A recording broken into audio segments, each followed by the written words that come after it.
Khawti khawtati, ahlan wa sahlan, marhaba bikum ya jama'at al-khair, ahlan wa sahlan, bonsoir tout le monde, j'espère que vous allez bien, j'espère que vous reposez bien, ou là que vous êtes bien au travail. Ah non, non, non, la majorité d'entre vous, normalement, ne sont pas encore rentrés à la maison.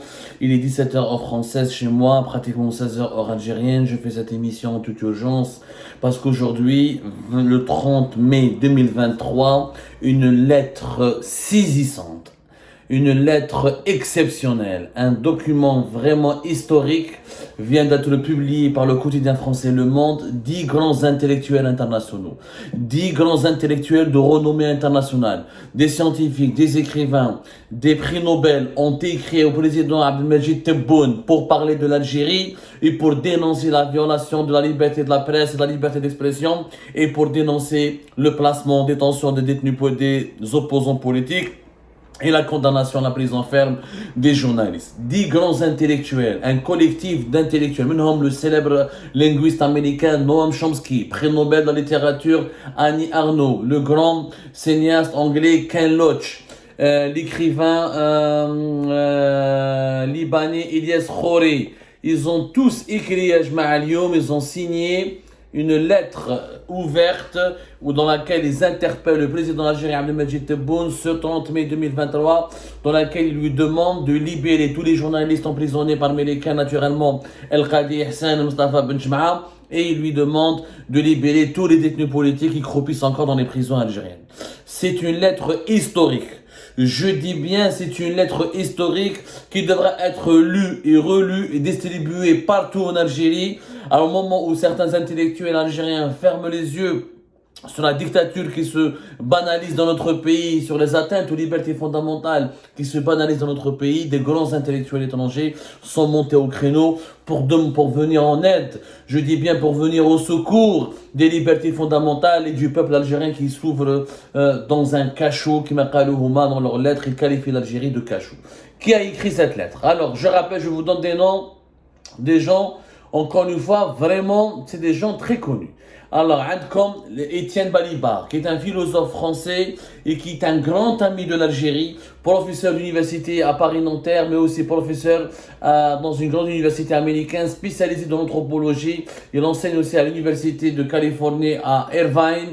Il est spécialisé dans l'anthropologie. Il est spécialisé aussi. Il a même enseigné à l'université Kingston de Londres. C'est un monsieur, un grand philosophe.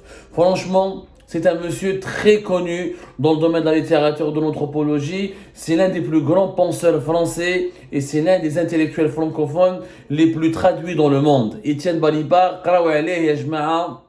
un homme de grande valeur qui a soutenu le combat de l'Algérie pour l'indépendance et qui soutient aujourd'hui le combat de l'Algérie pour une meilleure,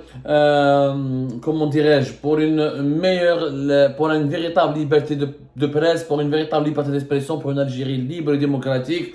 Je vous rappelle juste qu'au début des années 60, il a même travaillé à l'université d'Alger où il a été assistant, il a été volontaire dans le cadre de la coopération algéro-française de 1965 et 1967. Il aime sincèrement le pays et c'est pour ça qu'il le soutient. Parmi les signataires Ken Loach.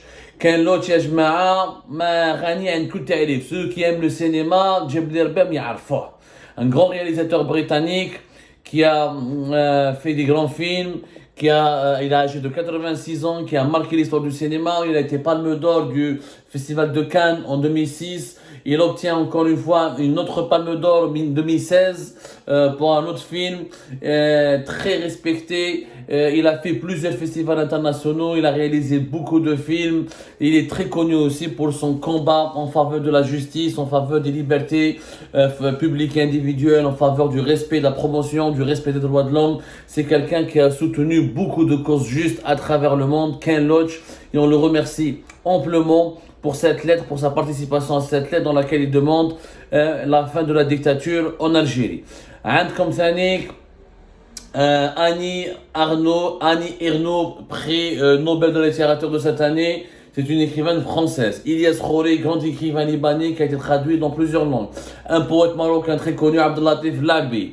Il y a aussi Achille Mbembe. Achille Mbembe, qui est un grand intellectuel camerounais, qui a enseigné aux États-Unis d'Amérique, qui a enseigné ici au Paris, et c'est l'un des plus grands intellectuels africains. Il a écrit de grands livres, par exemple, il a écrit La politique par le bas, contribution à une problématique de la démocratie en Afrique noire, Afrique indocile, christianisme, pouvoir et l'État en société postcoloniale, les jeunes et l'ordre politique en Afrique noire. C'est un vraiment Achille Mbembe. Il est historien, anthropologue aussi, spécialiste de l'histoire de l'Afrique, mais s'est intéressé beaucoup plus ensuite aux sciences politiques et à des questions politiques et de gouvernance politique sur le continent africain. Il a été exilé en Zimbabwe, ensuite il a travaillé, il s'est exilé en Afrique du Sud, il a été très critique contre les régimes dictatoriaux en Afrique, les États-Unis d'Amérique, il a été professeur à l'université de Columbia, une grande université américaine, il a été boursier de la grande fondation Ford, et ensuite il a travaillé à l'université de Californie à Irvine, il a fait pas mal de grandes universités américaines, il travaille avec beaucoup de fondations de recherche aux États-Unis, la fondation MacArthur, etc. Je pourrais mettre des heures et des heures à vous parler du parcours, des livres, du savoir-faire, des compétences et des idées nobles de ces personnalités qui ont signé cette lettre dans laquelle ils interpellent directement Abdelmajid Tebboune. Excusez-moi, j'allume juste un peu de lumière. Et voilà, on manquait un peu de lumière. Allah yadhouiha alaykum, Allah yadhouiha alayna, inshallah. Vraiment, c'est un grand intellectuel. Parmi ces 10 intellectuels, nous retrouvons Youssef Saddiq.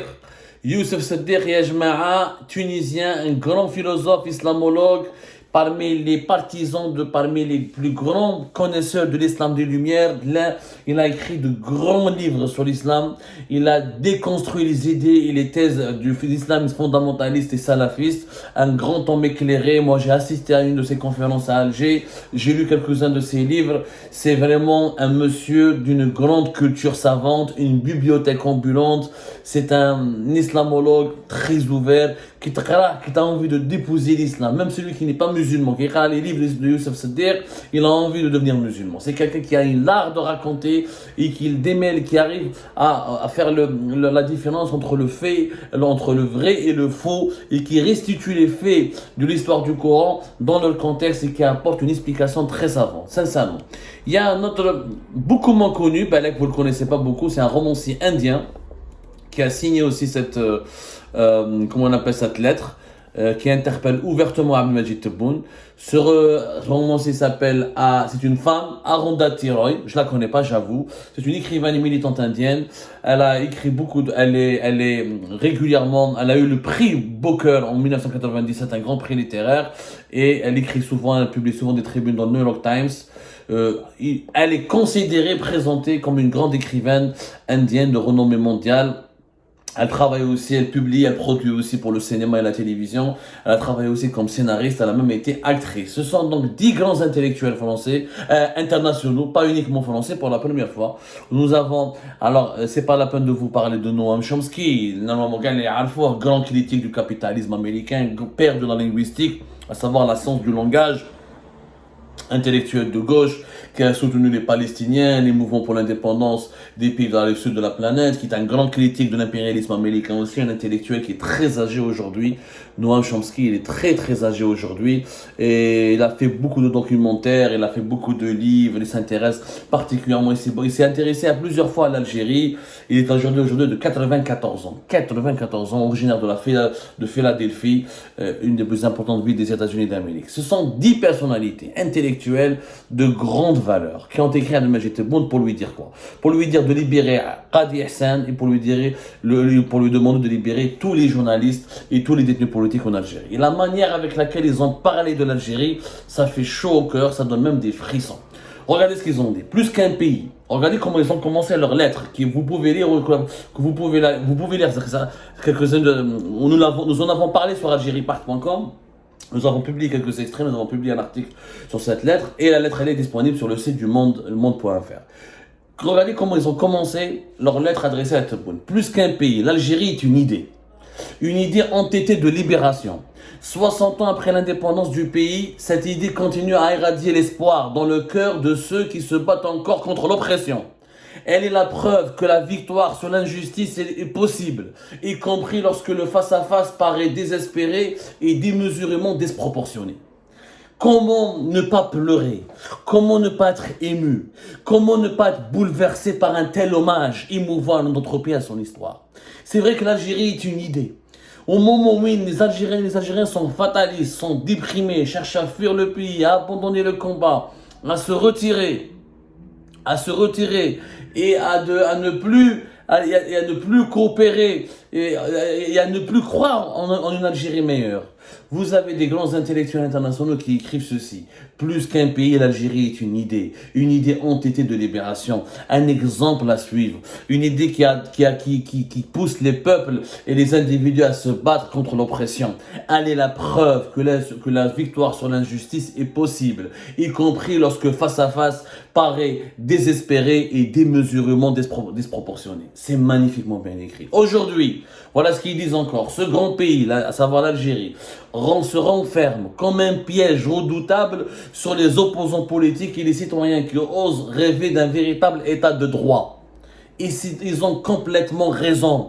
Aujourd'hui, cette Algérie qui a inspiré les peuples et le monde entier dans les combats pour la libération et pour l'émancipation contre les jougs du colonialisme ou contre les jougs de toutes les injustices, aujourd'hui, ce pays se referme comme un piège redoutable sur les opposants politiques et les citoyens qui osent rêver d'un véritable état de droit. C'est tellement bien écrit. Il parle ensuite de l'histoire de Qadi Hassan, que vous connaissez tous, condamné à 5 ans de prison ferme le 2 avril dernier. Son procès en appel, il a été reporté à ce début du mois de juin. Certains croient sa libération, moi je n'y crois pas.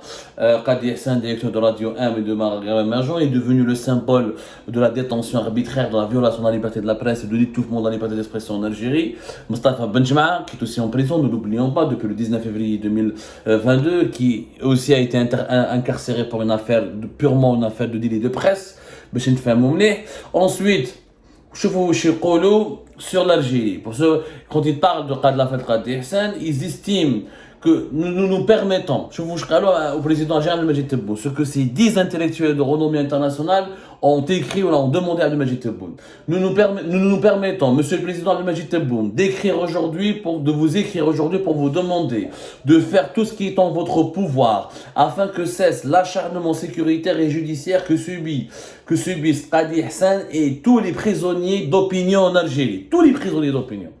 Et donc, quand ils sont partis voir Tebboune, il a parlé que de Qadi Hassan. Ils demandent la libération de tous les prisonniers d'opinion. Quels que soient les désaccords, voilà ce qu'ils disent encore dans leurs lettres, quels que soient les désaccords et les antagonismes, l'Algérie est un idéal plus que vaste, que le cachot qu'elle est en train de devenir pour les journalistes critiques et les voix discordantes.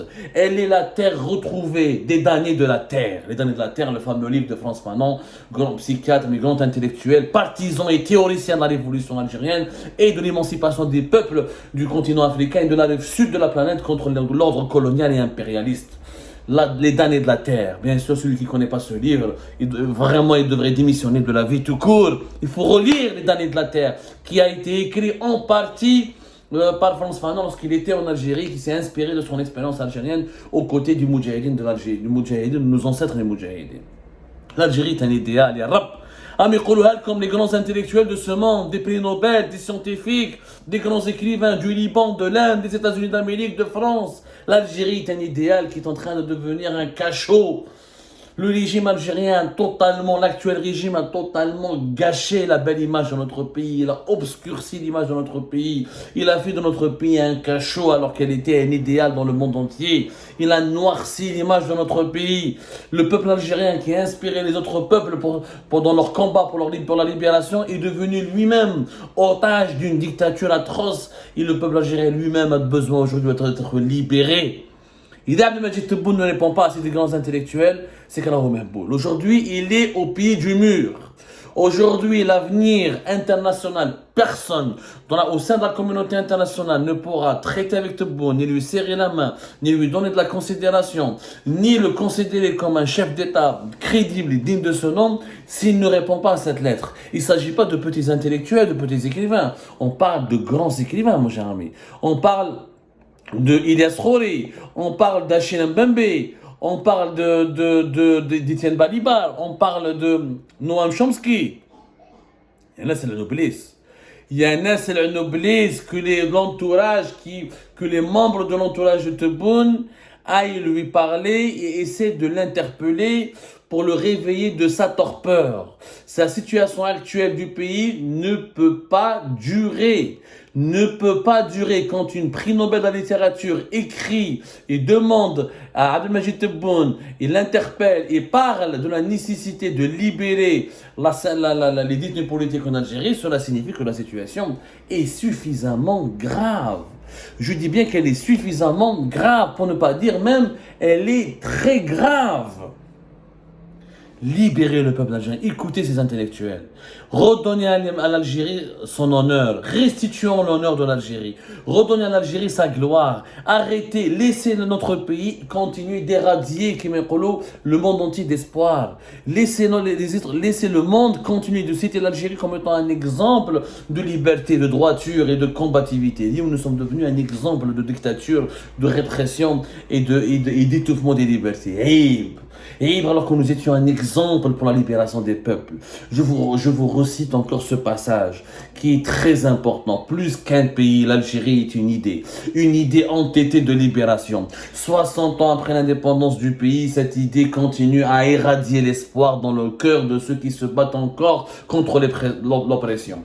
Elle est la preuve que la victoire sur l'injustice est possible, y compris lorsque le face-à-face paraît désespéré et démesurément disproportionné. C'est tellement vrai. C'est ça la véritable Algérie pour laquelle nous nous battons. Il n'y a ni ancienne Algérie, ni nouvelle Algérie. Alors, c'est des slogans de marketing politique menteurs. Il n'y a qu'une seule Algérie, c'est celle de 1962. C'est celle qui a inspiré le monde entier dans le combat contre le colonialisme et pour les libertés du peuple. Pour toutes les libertés, y compris les libertés politiques. C'est ça la véritable, cet espoir. La véritable Algérie, c'est cet espoir qui irradie. Et c'est cette preuve que le combat contre l'injustice et la victoire sur l'injustice est possible. Ardonna l'Algérie, rendez-nous cette Algérie.